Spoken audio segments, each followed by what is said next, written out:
नमस्कार दोस्तों, मैं डॉक्टर सर्वेश कुमार सिंह, आयुर्वेद चिकित्सक, आप सभी का अपने यूट्यूब चैनल आयुर्वेद संजीवन पे हार्दिक स्वागत करता हूं। दोस्तों, अगर आप हमारे चैनल पर पहली बार आएँ तो आप इस चैनल को सब्सक्राइब जरूर कर लें। दोस्तों, एक जानकारी के लिए आपको बताना चाहूँगा, हर शनिवार शाम 7 बजे हम आपसे लाइव क्लिनिक पर जुड़ते हैं। आप सीधे हमसे वहाँ लाइव सेशन में भाग ले सकते हैं और आपके मन जो भी क्वेरी है किसी भी कार्य से संबंधित, चाहे गुदा रोग हो, उदर रोग हो, आप हमसे सीधे जुड़ सकते हैं। दोस्तों, आज हम चर्चा करेंगे पंचकर्म चिकित्सा के अंतर्गत जो जलौ का उच्चारण होता है। यानी पंचकर्म में 5 प्रकार के प्रोसेस होते हैं: वमन, विरेचन, वस्तिकर्म, नश्यकर्म और 5वां होता है रक्तमोचन। आचार्य सुश्रुत के अनुसार ये 5 मेन शोधन कर्म में आते हैं। दोस्तों, आज हम बात करें रक्तमोक्षण। रक्तमोक्षण यानी कि रक्तमोक्षण में कई प्रकार की विधि आती है। शिरावेद है, अलाबू है और जलौ का उच्चारण है। उसमें जो प्रमुख है, जो ज़्यादा चिकित्सक जिसका इस्तेमाल करते हैं, जलौ का उच्चारण। तो आज हम बात करेंगे जलौ का उच्चारण के विधि के बारे में कि किस प्रकार से जलौ का उच्चारण होता है, इसके बारे में जानेंगे दोस्तों। तो दोस्तों, आइए शुरू करते हैं जलौ का उच्चारण के बारे में।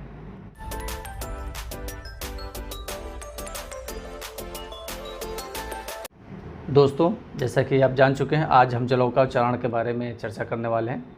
जलौ का उच्चारण रक्तमोक्षण की सबसे प्राचीन प्रक्रिया है। आप जौ को देखे होंगे, जिसको लीच कहते हैं। अंग्रेजी में इसको लीच थेरेपी भी कहते हैं। विदेशों में भी ये प्रक्रिया अपनाई जा रही है। बहुतायत चिकित्सक बहुतायत मात्रा में इसका प्रयोग भी कर रहे हैं। सबसे महत्वपूर्ण है दोस्तों जानना कि जलौ का उच्चारण है क्या।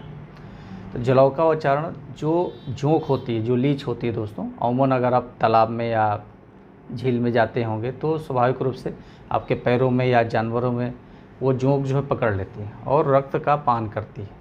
जोंक की जो खासियत है दोस्तों, ये अशुद्ध रक्त का पान करती है। 2 प्रकार की जलौका होती है, शविश जलौका और निर्विष जलौका। ये चिकित्सक उसका चयन करते हैं, उसको पहचान करते हैं और निर्विष जलौका जो होती है उनका ही चयन जलौ का उच्चारण यानी कि रक्तमोक्षण में किया जाता है।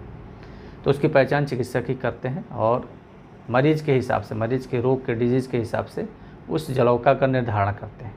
ये प्रक्रिया दोस्तों सप्ताह में 1 दिन की जाती है। 5 से 10 सेटिंग की जाता है एक बार में।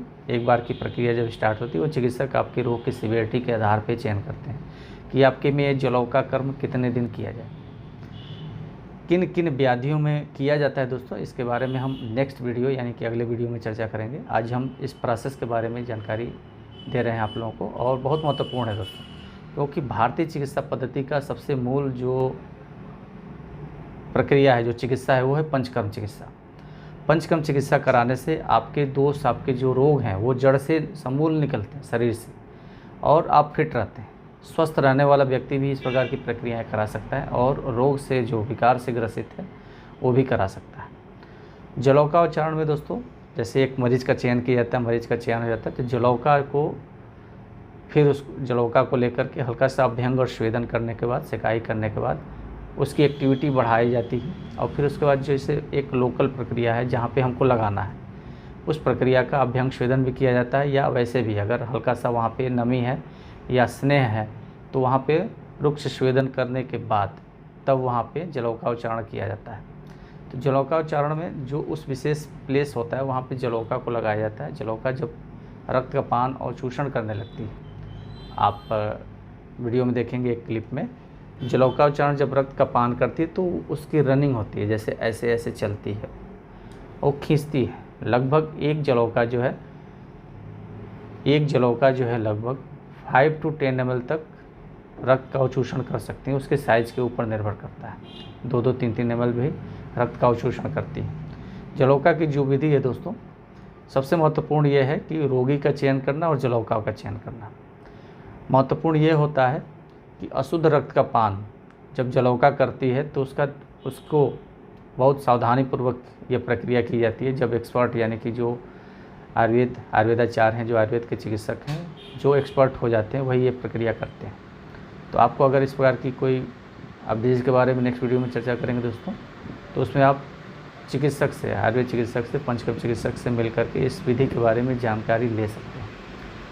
अशुद्ध रक्त का पान करते हुए जब जलौका का पेट भर जाता है और वो फिर अपने स्थान से निकल जाती है, जहाँ पकड़ी रहती है जोंक को निकल जाती है। जब वो जोंक वहाँ से निकल जाती है फिर उसको जितना वो ब्लड आपका सक की है उस ब्लड को फिर से वोमिट कराया जाता है।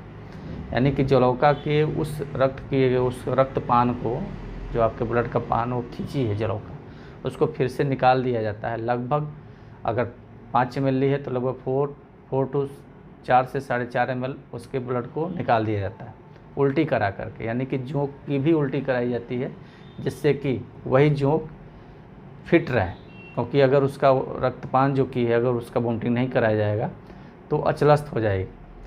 ऐसी स्थिति में नेक्स्ट प्रोसेस की वो योग्य नहीं रहेगी, उसके प्राणों पे भी संकट आ सकता है। फिर उसको वोमिटिंग करा करके अभ्यंग और स्वेदन, मालिश और सेकाई करने के बाद उसको सुरक्षित एक पात्र में रख दिया जाता है।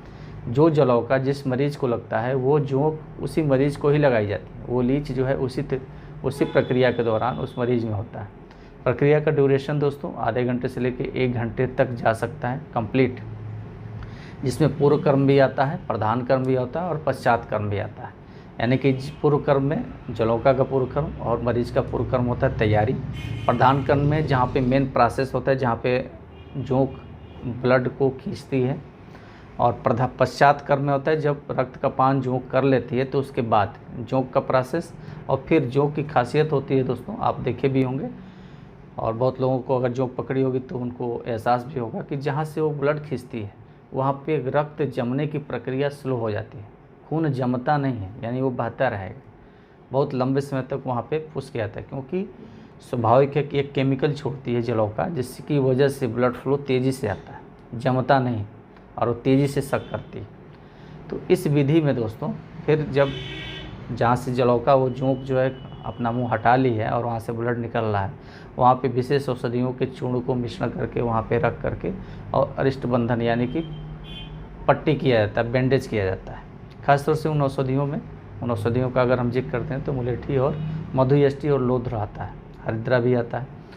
तो बाकी चिकित्सक और भी औषधियों का यूज करते हैं अपने हिसाब से। तो ये उस प्रकार के रक्त के जो चूषण होते हैं जहाँ से वो ब्लड जमता नहीं है, तो ये औषधियाँ वहाँ पे क्लॉटिंग फैक्टर करती हैं और रक्त को जमाने में मदद करती हैं, जिससे कि आपकी अतिरिक्त रक्त क्षय न, यानी कि ब्लड ज़्यादा मात्रा में ना निकले।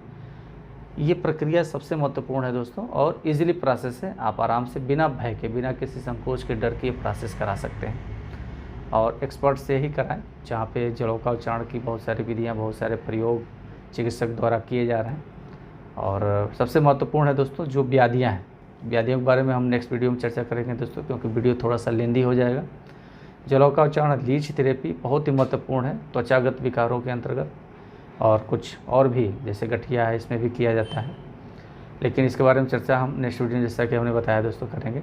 दोस्तों जलौका उच्चारण की विधि देखने में और सुनने में अलग अलग हो सकती है, क्योंकि जब हम डायरेक्ट देखते हैं इस प्रकार की प्रक्रिया तो वहाँ पे हम प्रत्यक्ष अनुभव करते हैं, और जब कराते हैं तो उसका अनुभव तो अलग ही मिलेगा। दोस्तों अगर आप हमारे चैनल पर पहली बार आए हैं तो आप इस चैनल को सब्सक्राइब जरूर करें, और हर शनिवार को शाम 7 बजे हम आपसे लाइव जुड़ते हैं दोस्तों। तो आप हमसे लाइव आयुर्वेदा क्लिनिक में भी जुड़ सकते हैं शाम को 7 बजे।